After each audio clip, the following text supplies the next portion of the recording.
Hello folks, welcome to the channel. If you wish to learn how to install and use Greenshot, then watch this video. The first thing we need to do is go to the Windows Store and look for Greenshot. Look for Greenshot unofficial and click on install. Now this should install soon folks because it's not a very heavy app and it will install.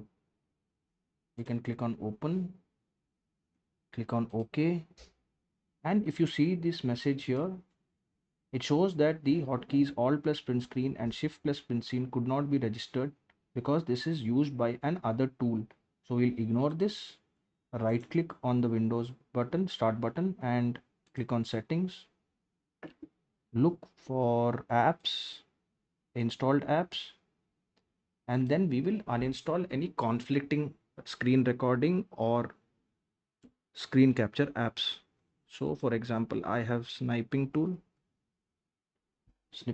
and I will click on this option and click on uninstall and then uninstall again, and this should resolve the problem. Now we will look for Greenshot. We'll click on this button here till we come to this panel, click on Greenshot, and we can click on save as, and it will be saved. Now we can also use the Shift plus print screen, and we can also click on Alt plus print screen to use Greenshot. If this video helped you, then please subscribe to the channel. Enjoy your day.